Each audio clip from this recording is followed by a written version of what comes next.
The second aspect about Passive House that I love and want to talk about is comfort.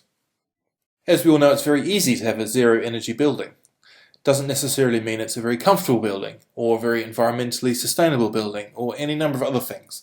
If we just measure energy performance by itself, we don't get anywhere particularly.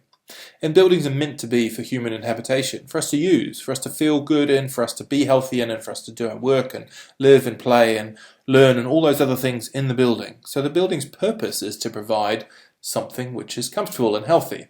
And if we can do that and use low energy, then that's the perfect combination. And that is what Passive House delivers. So there's many other energy approaches out there, but they don't tie the energy and the comfort together. And that is absolutely critical in terms of the Passive House standard and in terms of what we need to be delivering for buildings. And the other thing is that energy efficiency and sometimes sustainability are seen as some kind of austerity, some kind of frugal way of life or frugal way of doing buildings.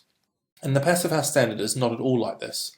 And a really good analogy, which I wrote about again on the blog, is this very Gary Vaynerchuk's approach to social media. And what he advocates is that on social media, companies should not be just marketing to try and generate sales, they should be delivering value to the people that engage with them.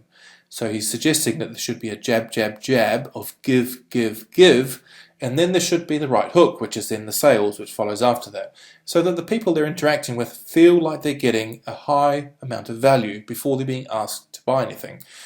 And the same thing really applies very well to Passive House. It's not like other energy standards which just talk about reducing energy or generating renewable energy. It says we want a building to be airtight, so it's comfortable. We want a building to be well insulated, so it's comfortable. We want a building to be well ventilated, so it's comfortable and healthy. All these aspects of Passive House, and many other aspects of the Passive House standard, are driving a comfortable, healthy, good internal space in a building for us to live and work in. And then that's combined with energy efficiency. So Passive House has this jab, jab, jab of comfort, comfort, comfort, and then the right hook of energy efficiency to go with it. Nothing austere or frugal about a Passive House building. And as an example, I've picked this delightful home down in Dunedin in the southern part of New Zealand.